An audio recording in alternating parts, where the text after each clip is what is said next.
El título del tema es Dios cuida de los suyos.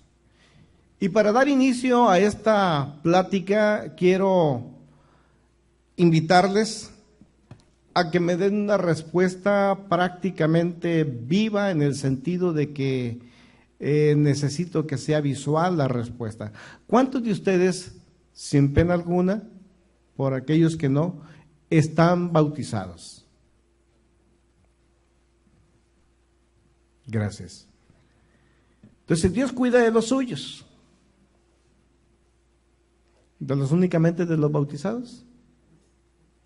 No, Dios cuida de cada uno de nosotros. De aquellos que hemos iniciado una búsqueda. De aquellos que hemos decidido caminar los caminos de Dios. De aquellos que en nuestro ser interior, en nuestro corazón se está despertando que tenemos un propósito que cumplir en esta tierra. Ahora sí, ¿cuántos de ustedes ya saben que tienen un propósito en esta vida? A ver, así, levante su mano. Bendito sea el Señor. En los últimos días de nuestro Señor Jesucristo aquí en la tierra, les pidió a sus discípulos reunirse en un punto determinado de Galilea. Prácticamente lo citó en algún monte. Cuando los discípulos caminan hacia ese monte, se encuentran con Jesús resucitado. Lo observan, lo adoran, pero habían pasado algunas cuantas horas, días ya, y algunos de ellos seguían dudando en su corazón si lo que estaban viviendo, lo que estaban experimentando, era una visión provocada por alguna clase de éxtasis o por alguna otra clase de cosas. El evangelista, apóstol y discípulo de Jesús, Mateo, nos dejó para estos tiempos algunas preciosas palabras que encierran prácticamente el sentido final de lo que Jesús quiso comunicarles en ese monte. Y cuando nosotros analizamos el capítulo 28 de Mateo, del versículo 16 al 20, vamos a encontrar una rica enseñanza que nos ayude a poder entender cómo es que el Señor va a cuidar de nosotros. Entonces los 11 discípulos fueron a Galilea, al monte que Jesús les había señalado para reunirse. Y al verlo, lo adoraron, pero algunos de ellos dudaban. Acercándoles Jesús, habló con ellos y les dijo: toda autoridad me ha dada sobre los cielos y sobre la tierra. Y tal como mi Padre me ha enviado, también yo los envío a ustedes. Por tanto, vayan y hagan discípulos en todas las naciones y bautícenlos en el nombre del Padre, del Hijo y del Espíritu Santo, y enseñándoles que guarden todo lo que les he ordenado. He aquí, yo estoy con ustedes todos los días hasta el fin del mundo. Quizás tú no me vas a dejar mentir en este aspecto, pero creo que una gran parte del cristianismo,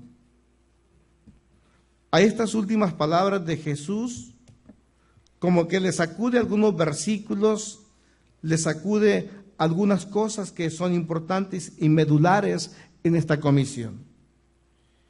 Y la mayoría de ellos se quedan en recordar las palabras últimas de Jesús cuando dice: estaré con ustedes todos los días hasta el fin del mundo. Pero no nos detenemos a meditar y a hurgar un poco en lo demás. Por alguna clase de razón es lo que más se puede escuchar en el mundo eclesiástico. Por alguna razón nosotros lo único que recordamos son las promesas de Jesús, que son ricas en gloria, que son ricas en dirección, son ricas en hacernos llegar a nuestra vida esperanzas de una mejor forma de vida o de una restauración. Y qué bueno por eso, porque sabemos que Dios es un Dios fiel y que Él sí ha prometido algo, no lo va a cumplir. Pero yo quiero que pongamos un poco de atención al título del tema. Dios cuida de los suyos. Y cuando hago esta declaración, tenemos que entender que hay una parte del grupo que no es de Dios, aunque se puedan llamar cristianos, mejor dicho. Porque lo hemos detallado a través de mucho tiempo en este lugar. Una cosa es ser cristiano y otra es ser un verdadero creyente de las verdades que la Biblia contiene. Y yo me quedo con esta última parte porque cristianismo o cristianos hay demasiados. Y los hemos etiquetado de una manera específica en este lugar como cristianos culturales o sociales, como cristianos bonsai o cristianos onapafa. Hay muchas clases de cristianos, pero únicamente aquellos que pueden hacer valer las promesas de Dios son aquellos que creen las verdades bíblicas y que empiezan a caminar de acuerdo a los preceptos que Jesús mismo ha establecido. Y quiero leerlo una vez más, versículo 18. Toda autoridad me ha sido dada sobre los cielos y sobre la tierra. Y tal como mi Padre me ha enviado, también yo los envío a ustedes.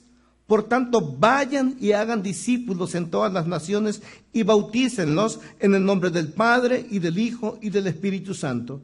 Y enséñenles que guarden todo lo que les he ordenado. Si esto hacen, estaré con ustedes todos los días hasta el fin del mundo. Una pregunta que viene a mí en estos momentos. Entonces, ¿por qué si hay tanto cristiano? ¿Por qué no tienen el respaldo de Dios muchos de ellos? ¿Será que son cristianos culturales o sociales? ¿Será que entonces no han creído al mandato de Jesús? Yo quiero rescatar algunas palabras aquí. Dice, hey, guarden. Cuando Jesús nos pide guardar su enseñanza, no cometamos el error de creer que guardar es ocultar. Yo creo que mucho del cristianismo piensa que guardar es ocultar. Algunos creen que es hasta descuidar las mismas enseñanzas del Maestro. Pero guardar tiene que ver con poner una cosa en el lugar preciso e importante para que no se pierda. Las enseñanzas de Jesús tienen que estar bien puestas en nuestro intelecto, tienen que estar bien puestas en nuestro corazón, en la parte más importante de nuestro ser físico y de razón intelectual y de proyecto que tenemos como hombres. Y esto es para que no se pierda, sino para que la tengamos rápidamente a nuestra mano. Para que en los momentos de dificultad, en los momentos en que necesitamos el consejo de Dios, nos brinque del corazón o nos brinque de la mente y podamos hacer una toma de decisiones a través del consejo de sabidurías del Creador de todas las cosas. Guardar significa conservar, retener. Y cuando estamos nosotros reteniendo la palabra, la estamos conservando, significa que estamos evitando que ésta desaparezca, pero que también se altere o se pierda. Hace unos momentos se me acerca Gabriel y me dice esto: los que enseñamos de una u otra manera tenemos una gran responsabilidad. ¿Cuál es esa gran responsabilidad? De ser fieles personas, capacitadores, de enseñar con fidelidad aquello que hemos aprendido. Porque cada una de las cosas que nosotros enseñemos traen un efecto en las personas que escuchan. Respecto a las normas de fe. Todo lo que nosotros como hombres queramos pensar debe de estar fundamentado en la palabra de Dios, que es la Biblia. Todo lo que los hombres queramos creer con respecto a Dios debe de fundamentarse en la Biblia. Entonces, ¿qué es lo que sucede con el cristianismo actual? Que predica, que habla, que dice, pero que dice, habla y predica muchas cosas que no están contenidas en el canon sagrado. El cristianismo actual ha alterado el deseo y el proyecto de Dios. El cristianismo actual se atreve a decir que la Biblia está ya obsoleta, que necesitamos reactivarla o ponerla a dos con los tiempos modernos. Y qué grave error. No han hecho caso del consejo de Jesús, esa orden de Jesús que dicen, hey, guarden todo lo que les he ordenado. No guarden únicamente lo que ustedes crean. El creyente, por desgracia, vive su forma de vida como ellos creen que se debe de vivir. Y cuando esto sucede, va creando tendencias, va creando estilos de vida sumamente distintos que ni siquiera se pueden camuflajear, ni siquiera pueden mimetizarse para confundirse con un cristianismo. Bien es cierto que la Biblia fue escrita a lo largo de más de 1000 años. Aproximadamente desde el año 900 antes de Cristo y 100 años después de Cristo se fueron compilando libros y cartas para crear lo que hoy tenemos como una Biblia. La Biblia, bien es cierto que contiene sabiduría de lo alto y contiene sabiduría milenial, de aquellos hombres que han pensado, de aquellos hombres que han estudiado la vida y que la han proyectado a través de este libro. Por eso encontramos el libro de Eclesiastés, por eso encontramos el libro de los Proverbios, por eso encontramos el libro eclesiástico, por eso encontramos libros que nos dan consejos de cómo vivir de una mejor manera en todas las áreas que nos pueden involucrar como personas, como seres humanos. Es confiable, es sumamente confiable, es el libro más perfecto y más confiable. Nos habla de la conducta del hombre a través de los tiempos. La primera Biblia, escrita aproximadamente como en el año 70, fue una versión griega conocida como la Septuaginta. Aunque la primera Biblia producida en serie, ya en una imprenta, pues fue escrita aproximadamente en el año 1450-54 más o menos por este jovenazo llamado Johannes Gutenberg, un alemán. Y fue la versión llamada Vulgata, traducida del hebreo, del griego al latín. Entonces, la Biblia nos habla del plan de Dios para las edades, no ha cambiado. Aunque la sociología y el humanismo traten de distorsionar sus conceptos hasta el día de hoy. Pero la realidad, que sea lo que sea, nos ha sido dada una orden: guardar, conservar, retener, no alterar lo que se ha escrito.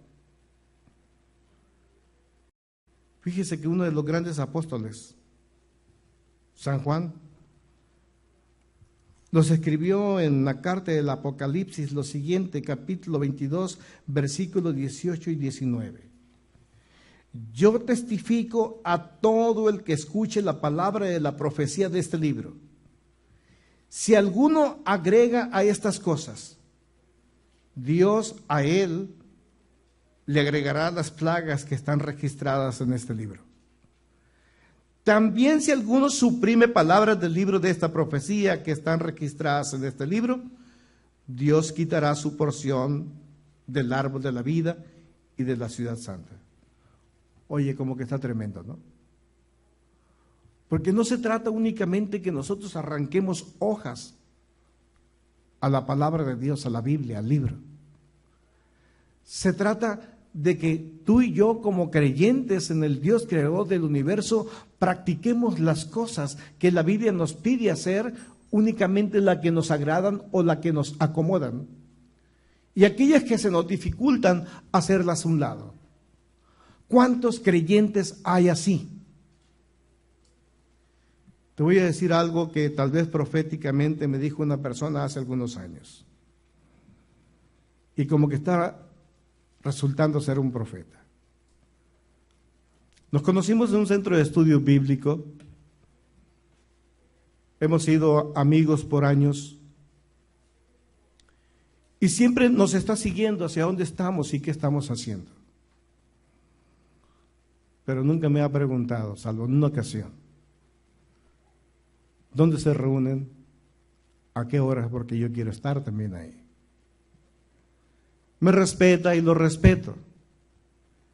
Y en cierta ocasión me dice, yo creo que yo no puedo estar contigo, porque te conozco como eres en la proyección de la palabra, pero también conozco cómo revientas a las personas con la misma palabra.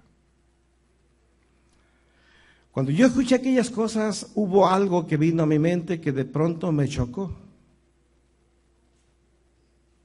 El recordar tantos amigos que han pasado por aquí que últimamente ya no vemos. Me pudo haber causado tristeza si no hubiera tenido los pies fundamentados verdaderamente en Dios. A lo que quiero ir es que, así como lo decía Gabriel, tenemos una gran responsabilidad de enseñar. Yo tengo una gran responsabilidad de enseñar. Tenemos una gran responsabilidad de romper paradigmas, de romper vicios, de romper malas costumbres y malos hábitos que como creyentes se han fundamentado en nuestra forma de creer. Y si por eso han de reventar, soy el más feliz en reventar aquellos que no tienen verdaderamente sus ojos puestos en Cristo Jesús. Pero qué gran alegría que muchos de esos que fueron reventados siguen firmes diciendo gracias. Ya estamos abriendo remanente USA en los Estados Unidos, ¿quién sabe eso? Y pronto tendremos aquí el pastor reventado de hace muchos años, y que vagan y caminan en diferentes iglesias y no encuentran eco en las verdaderas enseñanzas de Jesús. Y de eso me da alegría. Fíjate lo difícil o este plan tan duro que nos presenta, el cuadro tan duro que nos presenta Juan. Dije, si alguno agrega, el Padre le agregará plagas. Si alguno quita, el Padre quitará su nombre del libro de la vida. Por eso es que yo no puedo discurrir la palabra.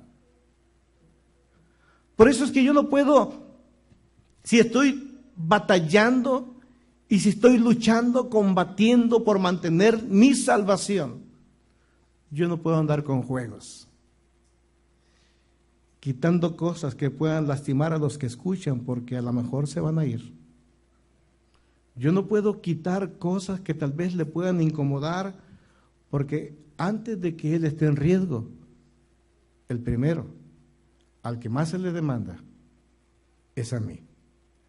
A los que más se le demandan, es a los que enseñan. Dile a tu vecino, a ti se te demanda verdaderamente enseñar con fidelidad. 7 plagas, 7 ángeles. Nos habla el libro del Apocalipsis, que tú puedes estudiar en su casa desde el capítulo 6 al capítulo 8. Nada más para que tengas referencia de esto, de estas plagas. La primera de las plagas, dice la palabra, que salió el ángel y que vació su copa sobre la tierra, y vino al salir de esta copa úlceras malignas y pestilentes. ¿Qué son las úlceras? Vamos a participar. ¿Qué es una úlcera?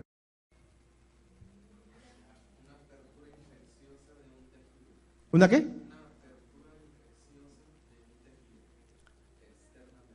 externa, pero también hay internas, ¿no? En el estómago, en los intestinos, en los ojos, puede ver en los pulmones algunos problemas también, malignas, malas. Y esto fue derramada esta copa sobre aquellos que tenían la marca de la bestia, y que no solamente tenían la marca de la bestia, sino que también la adoraban. ¿Sabe usted que hay muchas personas llamados cristianos que más bien tienen la marca de la bestia sobre sus vidas y adoran, tienen una forma de adorar muy alejada de lo que es Dios? Y para esto viene eso. Hay una gran maldición. Úlceras, ¿qué? Malignas y pestilentes. Puede aparecer como tumores, el mismo cáncer. Y es algo de lo que yo no quiero en mi vida. Yo no sé si tú lo quieres, pero es algo de lo que yo no quiero. El maestro anticipó. Dijo, yo voy a estar con ustedes todos los días. Lo cual significa que nos está pidiendo seriedad en nuestra forma de creer. Usted no puede crear una forma de cómo tiene que adorar a Dios y en qué días tiene que adorarlo. Ya Dios lo determinó, usted únicamente se ajusta a eso. ¿Cuántas veces pasa por su cabeza al decir, ay, no creo que Dios se vaya a molestar por estas cuantas horitas? Bueno, eso es lo que tú crees. ¿Qué dijo el ángel? Aquellos que están adorando a la bestia, aquellos que ya tienen su marca.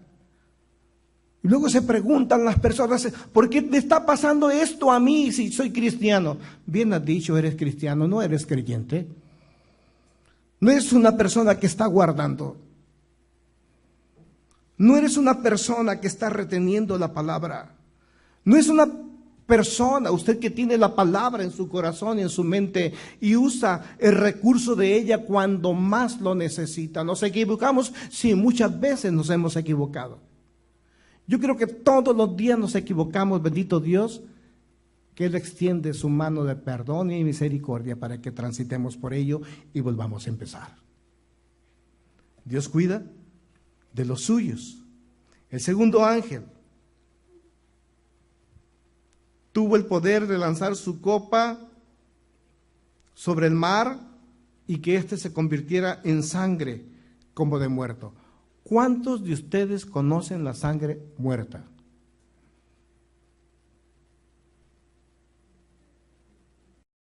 A ver, tiene un olor peculiar la sangre viva, ¿no? Pero la sangre muerta, imagínense, ya no tiene el color rojo, vivo, negro, pestilente e infecciosa. Y va a contaminar todo lo que está alrededor suyo. Así hay personas llamados cristianos que contaminan la vida de las personas que se reúnen con ellos o conviven con ellos, con esa clase de pensamientos, que no tienen los pensamientos de Dios sobre su mente, sobre su corazón, y que por el simple hecho de relacionarse con otras personas se están contaminando. De ahí la importancia de correr, de romper paradigmas y de huir de aquello que puede contaminar nuestras vidas. El tercer ángel pudo hacer que la sangre de los ríos y de las fuentes de las aguas se convirtieran también en sangre. Dijo, y esos aquellos que han perseguido a los santos y a los profetas, que han derramado la sangre de los profetas, que han ido a cautivar y golpetear la vida de los santos. ¿Sabes? Eso es algo para ti que suena como promesa.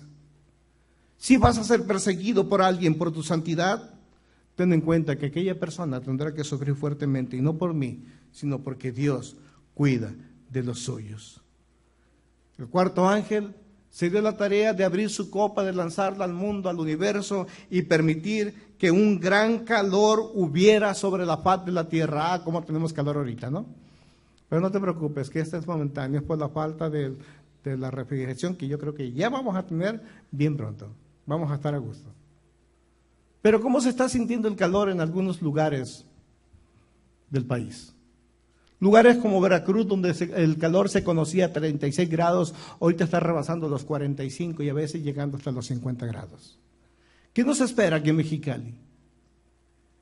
Pero la sociología, el humanismo, los científicos, los no creyentes están poniendo otro título a los sucesos. Dicen, es el calentamiento global. Ajá.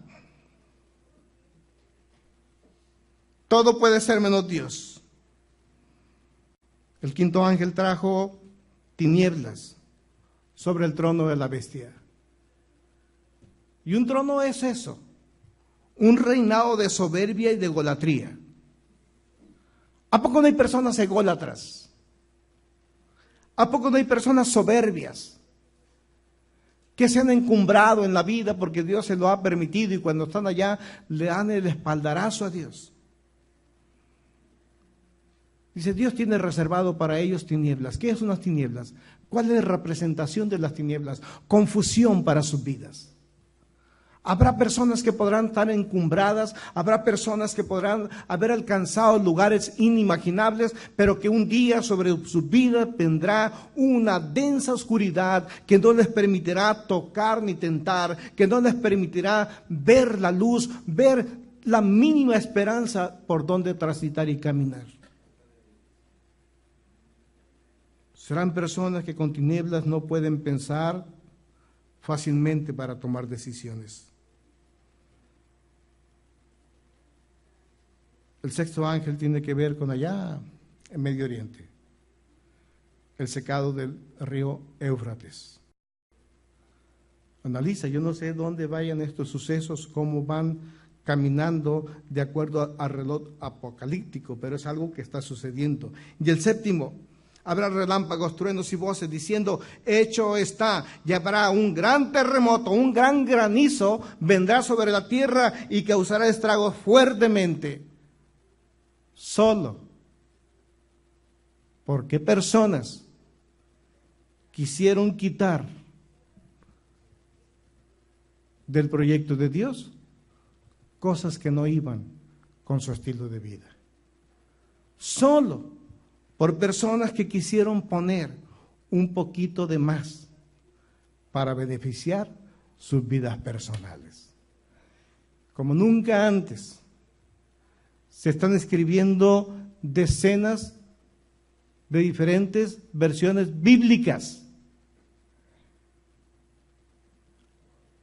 Hasta Guillermo Maldonado parece que ya tiene su propia versión.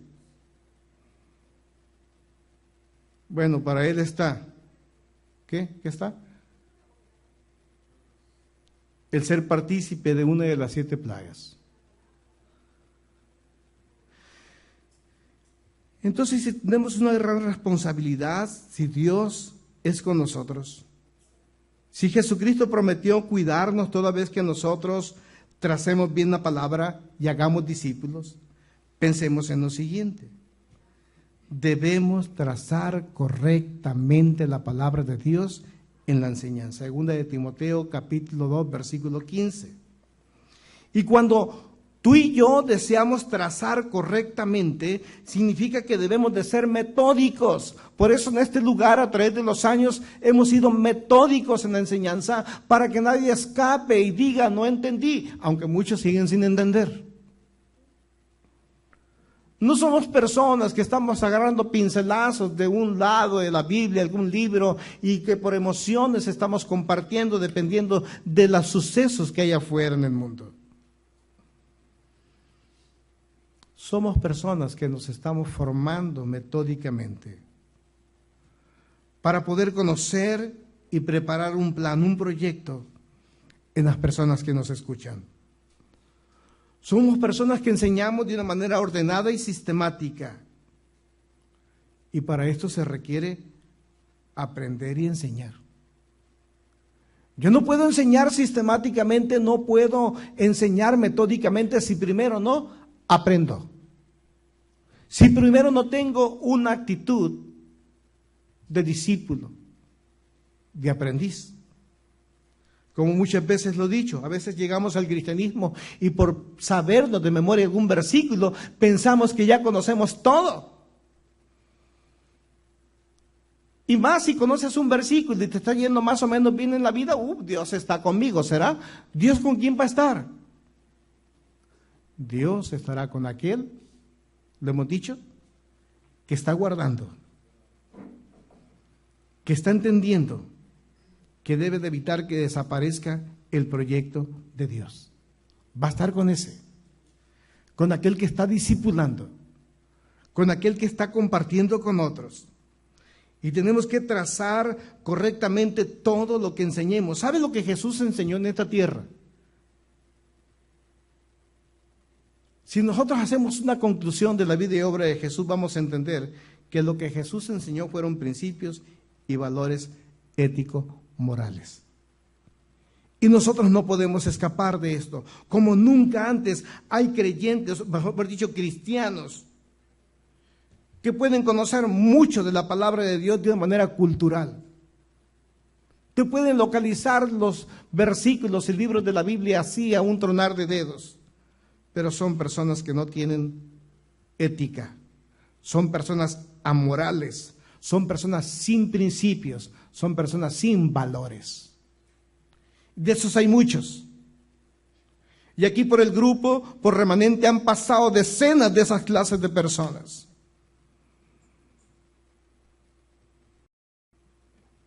Todo esto Jesús lo enseñó para que nosotros podamos desarrollar el vínculo de la paz en el tiempo que tenemos vida en esta tierra.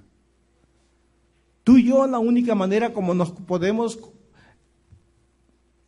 relacionarnos unos con nosotros es a través de principios, de códigos de ética, de códigos morales, en donde cada quien, como dijo Benito Juárez, ¿no? En donde cada quien entienda que respeto al derecho, ¿qué? Ajeno, es la paz. ¿De qué hablaba Benito? Hablaba de principios y de valores. Hablaba de ética y hablaba de moral. ¿Estamos? Jesús enseñó a obedecer a Dios.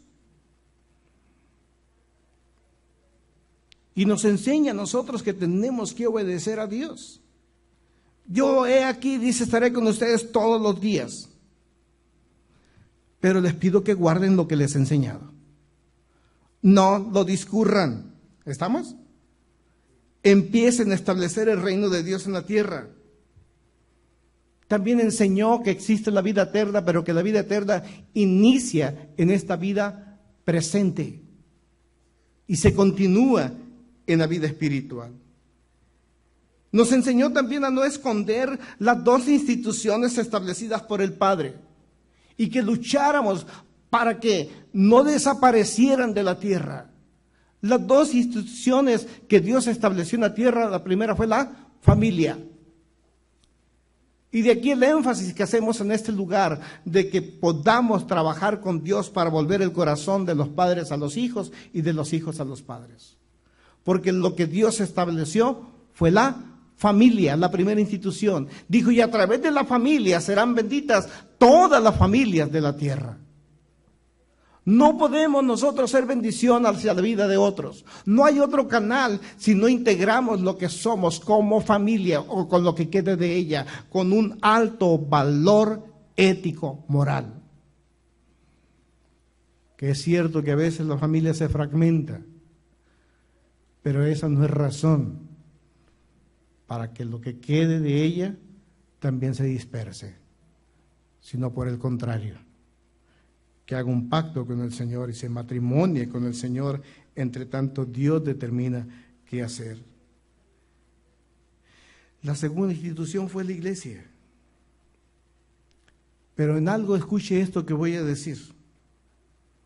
Jesús hizo énfasis en que cada un integrante, cada un creyente tiene que guardar su dignidad como ser humano. Y sobre todas las cosas, tener identidad de género. No podemos luchar nosotros por el establecimiento de la familia y de la iglesia si no tenemos identidad de género. Porque la sociología y el humanismo dijo, no, si no nada más hay hombre y mujer, también hay de los otros. Y Dios los creó. Y hay un gran debate dentro del mundo cristiano. ¿Qué es lo que piensas tú? Quisiera saber, escuchar. ¿Cómo verá Dios a los homosexuales?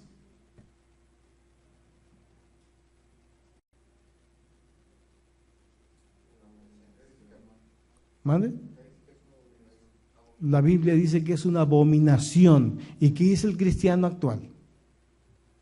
Dios los ama. Ah, caray, ¿cómo que los ama? ¿Que acaso no hizo perdedizos Sodoma y Gomorra? Qué gran amor tiene Dios, ¿no? Si ese es el amor de Dios, imagínate qué será cuando lo hagamos enojar. Y podemos debatir, y el mundo cristiano está debatiendo este asunto. Y muchos hablan de ciencia sin conocer lo más mínimo de la ciencia. Dices que muchos nacieron así, cuando la palabra nos enseña que es una decisión por la falta de identidad, de género. Pero muchos están naciendo así, y muchos ponen de ejemplo lo que pasa con los animales del campo, con los caballitos del mar, con las vacas, con los caballos, sí. Nada más que en ellos no hay perversión. Y pudiéramos hablar mucho de estas cosas. No es el caso. Tal pareciera que para muchos el guardar la palabra es letra muerta. El guardar las cosas que tienen que ver con el interés del reino parece que es algo que no tenemos que acordarnos y que no nos importa ese asunto de Dios. Y que nuestro asunto es reclamarle a Jesús que Él prometió estar con nosotros todos los días hasta el fin de los tiempos. Pero leemos mal, porque no leemos lo primero. Por eso les preguntaba en un principio cuántos de ustedes están bautizados, porque tienen un gran compromiso con Dios, con la iglesia. ¿Qué tienen para con Dios? Deben de tener gratitud porque el compromiso no sirve. Entonces hay una condicionante, escúcheme. Si usted ha sido una persona elegida por Dios y ya sabe que Dios lo tiene aquí en este lugar con un propósito en la tierra, toda espera que usted haga en Dios no es una pérdida de tiempo. Escuche nuevamente, todo lo que usted ha invertido en Dios no es pérdida de tiempo. Es un proceso donde usted puede obtener muchas cosas. ¿Qué? ¿Qué va a obtener? Las promesas de Dios. El ver que la fidelidad de Dios, del Señor, del Creador, es una realidad. Entre tanto, ¿qué haces? Entre tanto que llega la promesa de restauración a tu vida y a las cosas que tienen que ver contigo, ¿qué es lo que haces? Yo te digo qué puedes hacer. Discipúlate. Aprende directamente del Señor. Lee, guarda, retén, proyecta, oferta la palabra. Los discípulos estaban aprendiendo. Cuando Jesús estuvo con ellos y después de su ida, de que Jesús regresara al Padre, a los cielos, pues entonces ya fueron graduados. Y cuando fueron graduados, fueron enviados como maestro a crear más discípulos. Entre tanto que no fueron graduados, estaban metidos en una clase de ensayo-error, aquello que conocemos como acierto y error. Todos tenemos aciertos en la vida, ¿sí o no? Todos tenemos decisiones importantes que hacer todos los días y muchas veces somos asertivos. Y muchas veces también a pesar de nuestras capacidades, a veces cerramos en la toma de decisión y también se vale. Se vale porque somos discípulos. La escuela para eso es, para echar a perder. Pero una vez graduados no podemos salir a echar a perder. No podemos nosotros pararnos y pensar que estamos capacitados en Dios porque tuvimos un flachazo de iluminación y pararnos en un atril, enseñar a una iglesia, a una congregación deseosa de enseñanza con falta de madurez o con falta de carácter. Porque aquí sí no se puede tener errores. Porque como el médico inexperto, no certificado en un quirófano, cuando comete el más mínimo de los errores, expone a muerte a su paciente. Y aquí mismo nosotros podemos estar matando a las personas que nos escuchan. Debemos de ser dadores ¿de qué? De vida, orientados a soluciones.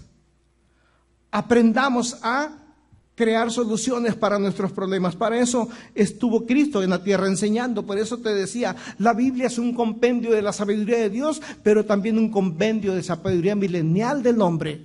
Aprendamos de eso. Que todas nuestras acciones sean orientadas a dar soluciones en medio de los problemas específicos del hombre, porque se puede. Tenemos la necesidad de un conocimiento mínimo. ¿Sabe usted?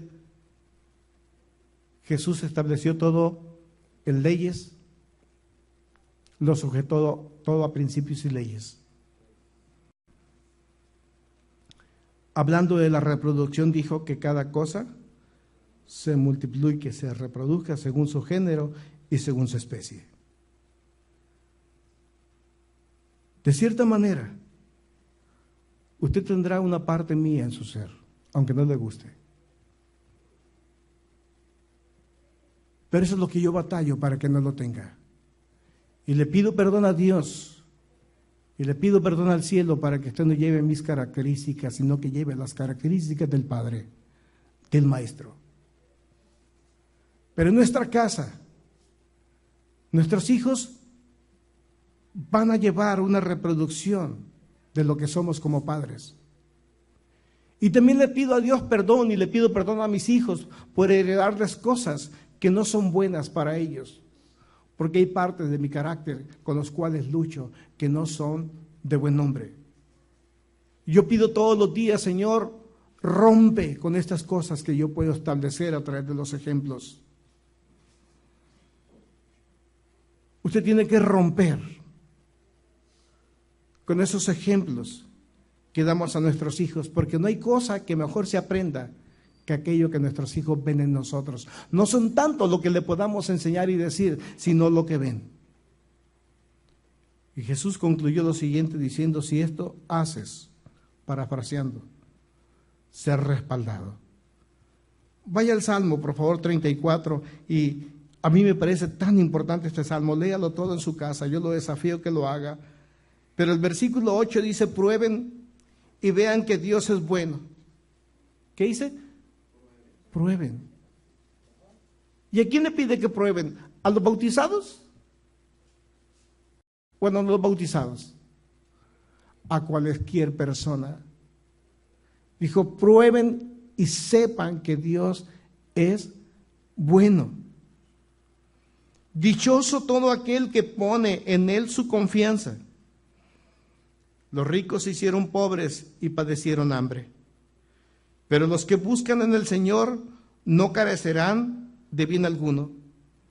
Vengan, hijos, y escúchenme, y los voy a instruir en el temor de Dios.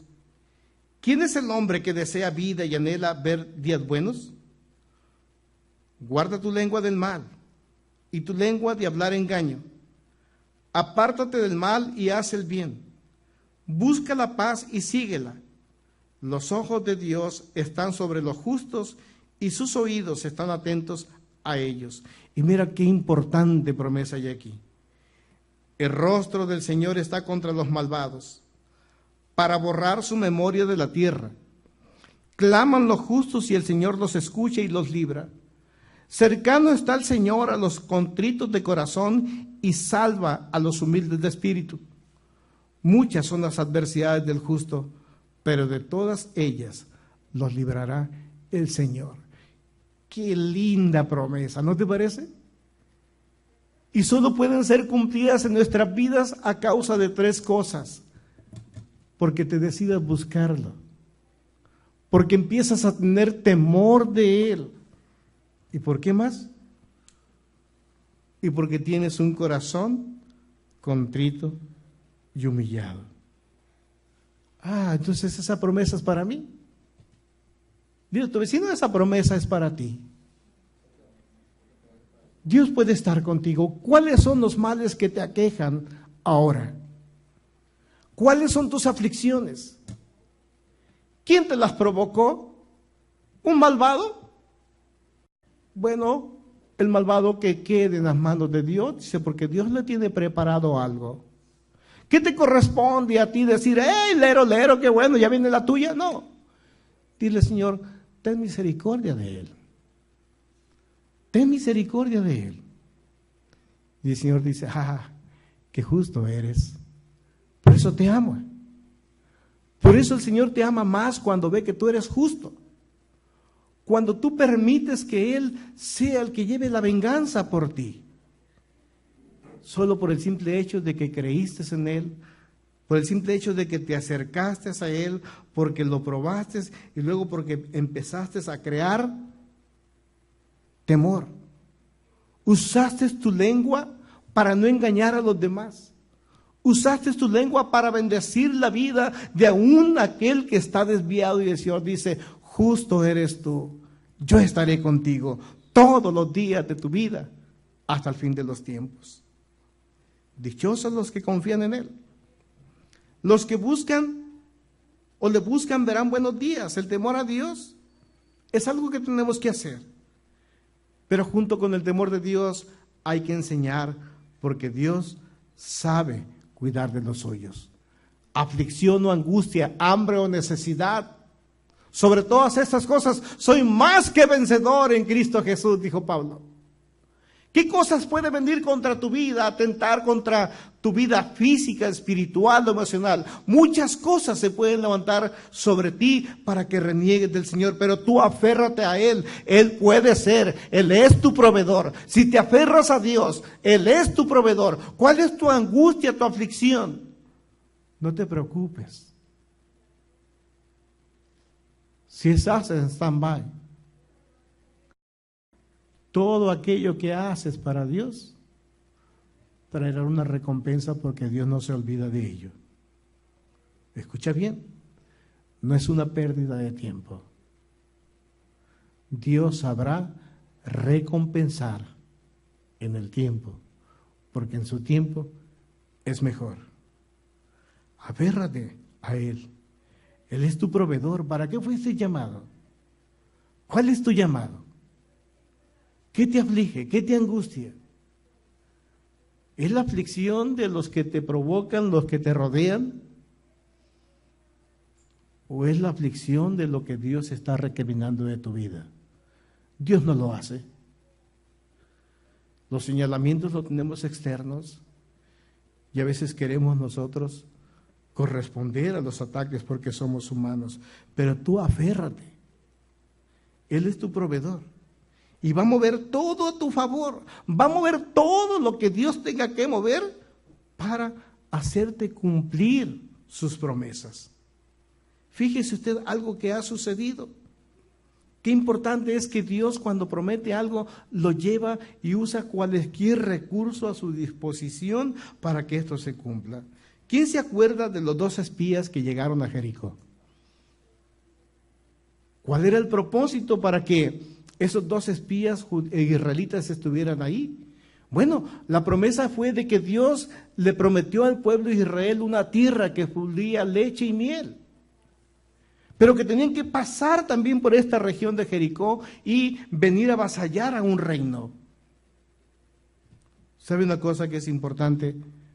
Cuando vinieron estos espías a inspeccionar la tierra prometida para saber que verdaderamente era buena, tuvieran la certeza, nadie le pudo ayudar a los israelitas, salvo una persona que en la actualidad pudiéramos llamar detestable por Dios: Rahab o Rahab.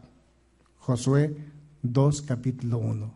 Y la Biblia la señala de esa manera. Dice, la prostituta Rahab vino a apoyar a estos dos santos hombres de Dios, espías judíos. Por eso te digo yo, Dios va a mover a tu favor todo lo que tenga que mover. Pero no esperes que venga una santa persona. No espere que Dios mismo baje del cielo, o Jesús. A veces la persona más insignificante, la persona que a veces menos creemos que nos puede apoyar, esa será nuestra salida. Aquí tenemos a Rahab, prostituta sí, pero se convirtió al Señor. Renunció a sus prácticas y dijo, ya no más. Hoy en la actualidad tenemos tantas confabulaciones de parejas, de relaciones, sin el temor mínimo a Dios. Sería de pronto cuando a veces nosotros les comentamos a nuestros jóvenes, pongan sus ojos en mujeres que tengan principios y valores, que sean creyentes. ¿Y qué hacen? A ver, ¿qué hacen? ¿A poco no saben qué hacen? ¿Qué hacen? Ponen sus ojos fuera. ¿Y qué es lo que sucede? Esto es como la comunión de decir, bueno, es que, porque ya hay, ¿no? En la mañana platicábamos, Marta y yo, mira, nuestro hermano pastor está casada con una sacerdotisa de Baal, casada con una sacerdotisa de Acera.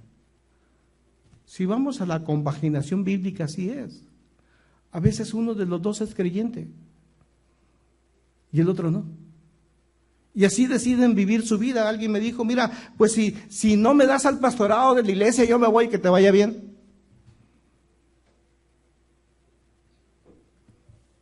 Pero su sacerdotisa de Acera, ¿qué onda? ¿No le dice nada? ¿Y así quiere ser pastor?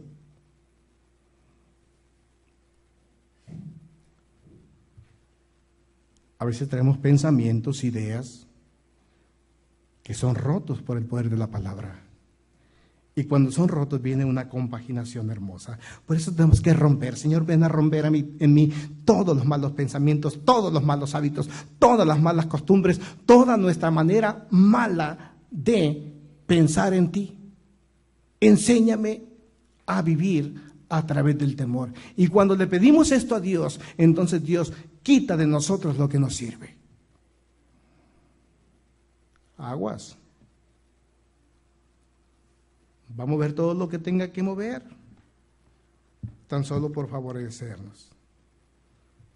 ¿Se acuerdan que Dios le prometió a Josué que estaría con él todo el tiempo? Dijo, únicamente medita en este libro de día y de noche. Ponlo en acción. Cuida la palabra. Enseña la palabra. ¿Quién nos prometió? A los que le teman y busquen. Fíjese cosas que Dios nos promete para estar cerrando ya. No te voy a dar versículos porque quiero que se te graben bien. Aquellos que buscan al Señor y que le temen. ¿Quiénes son los que le temen al Señor? Levante su mano. ¿Y quiénes son los que le busquen? Ay, manténgala. No más gloria no. Bueno, en fin, está bien. Pero si tú has decidido por esto, fíjate, 6 cosas que son importantes. La primera de ellas, su ángel lo acompañará a donde esté. ¿No te da gusto eso? ¿Quién tuvo un amigo, un hermano, un primo en la escuela? A veces en la escuela algunos de nosotros, como en mi caso, pues éramos más chaparritos de lo que soy ahora, ¿no? Y cualquier grandulón venía y te quería, como dicen ahora, aplicar bullying y hasta centaviar también. Yo recuerdo ahí en la escuela había con el Ever un chamacote grandote, ¿no? Estaba más grande que yo y estaba en tercero apenas o en segundo. Y se ponía a la puerta del salón y a todos se los vacunaba con $1. El salón tenía como 55 niños. Hoy está suave eso, decía, ¿no? 55 pesos por día. Hey, lo que me debes. Y yo dejaba a mi hijo hasta que entraban al salón y cuando se acercan con él le dijo, hey, lo que me debes. Me debe varios días. Ah, caray, dijo, ¿de qué te debe, hijo? ¿De qué le debes? Parece que les he contado, ¿no? ¿De qué le debes? No, es que nos vacuna con un peso todos los días, no así, ¿no? Y voy y me acerco, oye, es tu chamaco, ¿qué estás haciendo con mi hijo? Amenazándolo de que no va a entrar y de que te lo vas a clavar. Así lo miraba yo, ¿no? Y si lo estoy viendo y me imagino cómo está su papá, dije, ¿no? Todos los días voy a venir y si te veo aquí, te voy a poner una tranquiza, chamaco, le decía, ¿no? Lo voy a hacer a mi papá, dijo. Pues dígale a su papá que yo en la escuela le ponía una que no se imagina. ¿De verdad? Dijo, sí. Pues se le quitó aquella costumbre que el niño. Cuando voy viendo a su papá, dije, yo no voy por aquí, voy por este lado. No voy a hacer que le haya dicho, ¿no? Todo aquel que le teme al Señor, que empieza a buscar al Señor, que prueba al Señor, dice el Señor, yo te pondré un ángel que te acompañe para que te libre del mal, para que te proteja. Oye, es que buena bendición, porque Dios cuida de los suyos y tú eres suyo. Dile a tu vecino, tú eres de Dios, díselo. Tú eres de Dios. Tú eres de Dios, ¿sabes por qué? Porque eres de Dios. Eres de Dios. Lo segundo, la segunda promesa. Él va a quitar de nosotros toda clase de temor. Va a quitar de nosotros toda clase de temor. ¿A qué le temes? El Señor quiere que confíes en Él. El Señor quiere que confíes en Él. Él va a quitar toda clase de temor. Dicen los estudiosos que más del 80% de lo que nosotros tememos, otros dicen que es el 90%, nunca sucede. ¿Lo escuchó bien? ¿80? Dice, más del 80% de lo que usted teme, no sucede. Y si tienes a Dios de tu parte, imagínate, Él va a quitar todo temor. ¿Qué? Él va a destruir el temor. Yo por eso le pido en la noche, Señor, cuando se visualiza a alguien que va a atentar contra mis emociones. Ay, ya es el día 4, va a venir el cobrador. Señor, destruye, Padre, sus malos pensamientos, que venga a este lugar a traerme intranquilidad. Frustra sus planes, Señor, le digo. ¿Sí? El Señor frustra los planes de los malvados. Ay, Señor, no pagué la luz, Señor. Frustra sus planes, pónchale la llanta a la camioneta, Señor. Porque Dios frustra los planes de los malvados. Tercero, al pueblo de Israel se le prometió y tiene vigencia para ti. Y nosotros lo cantamos, cuando pases por las aguas, ahí estaré. No te abnegarán, no te vas a ahogar aunque no sepas nadar. Y si por el fuego, no te quemarás. Pues sigo aquí en Mexicali. No me importa que vengan 60 grados ahora en verano. Y que no traiga refrigeración mi carro. Y que ya me está reclamando Anita, dice. Mira qué prieto está, dice, ya como me lo tienes. Y pues voy a salir a comprar camisas de manga larga con sombrero de ala ancha. Ya le compré de esa cosa que se pone aquí, ¿cómo se llama? Bloqueador. No me reclamó. Pero es porque ella no cree en la promesa, aunque pases por el fuego, no te quemará, dijo. ¿Sí? ¿Sabe una cosa? El Señor suple todas nuestras necesidades. Dice, ¿no ha visto a un justo qué?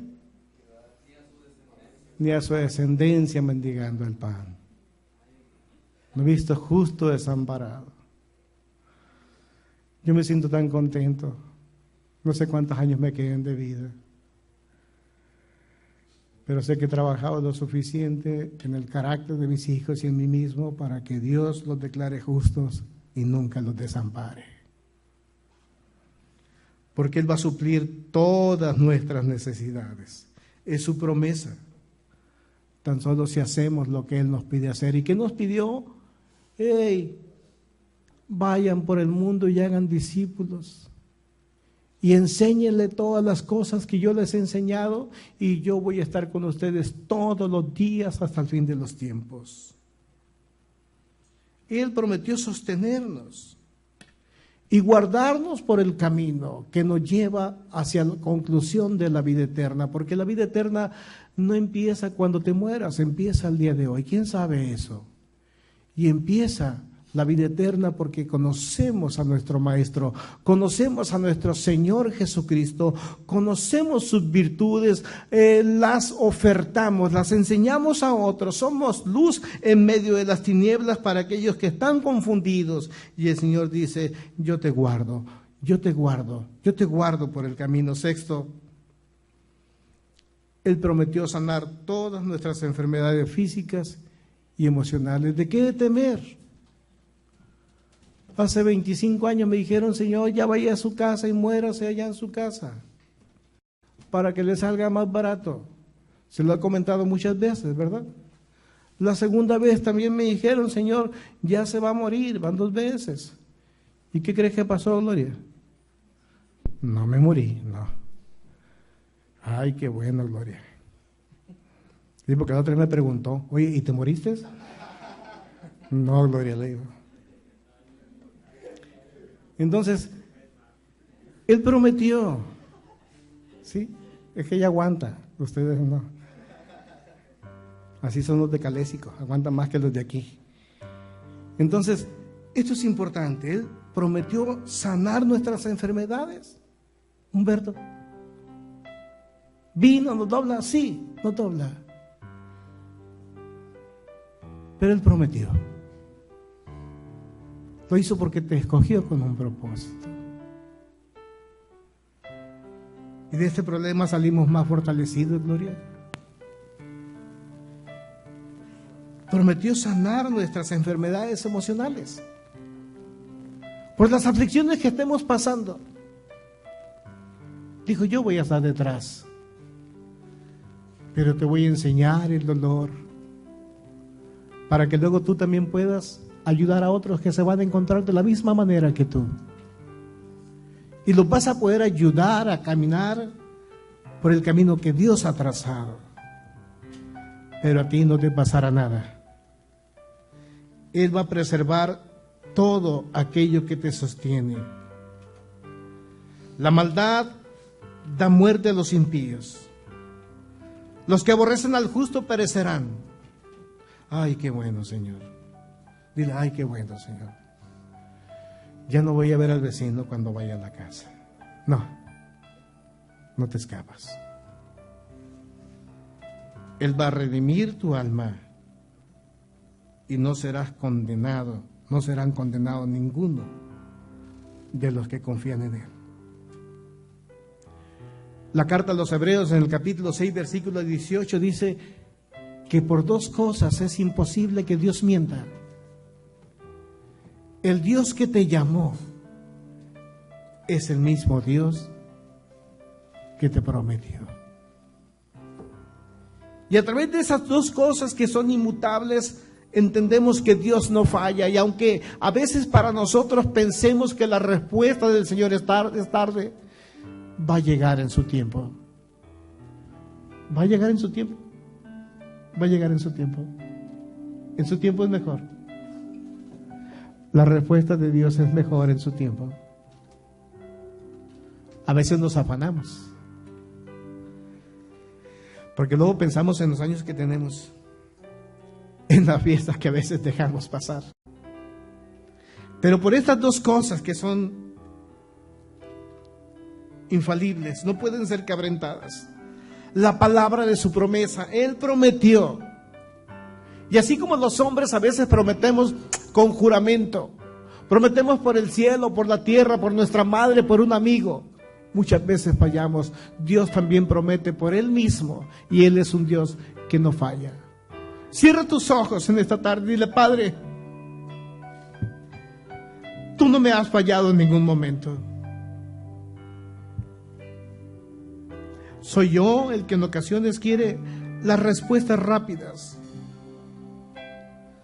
Pero tú sabes y comprendes que es por el dolor que hay en mi corazón, por aquellas cosas que están en mi mente y que luchan, Señor, por establecer una supremacía como hijo tuyo hacia aquellos malvados que no lo son. Yo te quiero pedir en esta tarde, Señor, que tú veas a las personas cómo nos tratan. Y eso causa dolor. El vecino en ocasiones, personas que nos relacionamos con ellos nos tratan de una manera, Señor, que no merecemos. Y te pedimos, Padre, trata con ellos, que ya no nos lastimen. Te pedimos, Padre, que veas cómo el cuerpo en ocasiones nos fallan. Algunos órganos que nosotros mismos nos encargamos a veces de ensuciar. Algunas células, Señor, que nosotros hemos dañado con malos hábitos. Te pedimos, Padre, repréndelas y que vuelvan a funcionar de acuerdo a lo que tú has diseñado, Señor. Nos equivocamos, sí, y te hemos pedido perdón por ello, Señor.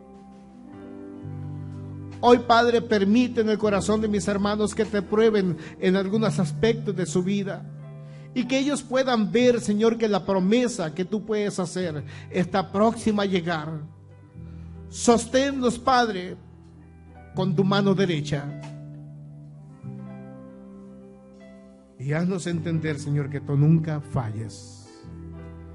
Gracias, Jesús.